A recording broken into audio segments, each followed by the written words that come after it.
સુરતની લાલગેટ પોલીસે હત્યાના પ્રયાસના ગુનામાં ફરાર આરોપીને ઝડપી પાડવામાં સફળતા મેળવી છે। આશરે 15 દિવસ પહેલા રામપુરા વિસ્તારમાં નજીવી બાબતે ફરિયાદી પક્ષ પર જીવલેણ હુમલો કરવામાં આવ્યો હતો। આ ગુનામાં સંડોવાયેલા મુખ્ય આરોપી સમીર ઉર્ફે શાહરૂખ ઘટના બાદથી ફરાર હતો। પોલીસને મળેલી ગુપ્ત માહિતીના આધારે છટકું ગોઠવી આરોપી સમીર ઉર્ફ શાહરૂખની ધરપકડ કરી છે। આરોપી ઝડપાયા બાદ પોલીસે તેને ઘટના સ્થળે લઈ જઈ રિકન્સ્ટ્રક્શન પણ કરાવ્યું હતું। હાલ પોલીસે આરોપી વિરુદ્ધ કાયદેસરની કાર્યવાહી હાથ ધરી છે। हाँ, हूँ PIRM ठाकुर लालगढ़ सेकंड।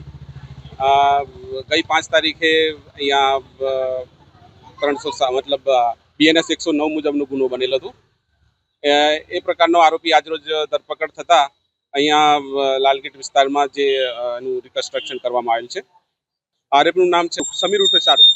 નહીં, લગભગ છેલ્લા 15 દિવસથી આ એબ્સકોન્ડર હતો, નાસ્તો કરતો હતો અને આજ રોજ એની ધરપકડ કરી અને અહીંયા એનું રિકન્સ્ટ્રક્શન કરવામાં આવ્યું। આરોપીઓ માટે તો જો અહીંયા જો પોલીસનું કામ કરશે, બરાબર છે, અને આવા ગંભીર પ્રકારના આરોપીઓને તો કોઈ પણ રીતે છોડવામાં આવશે નહીં, ચલાવી લેવામાં આવશે નહીં, બરાબર છે।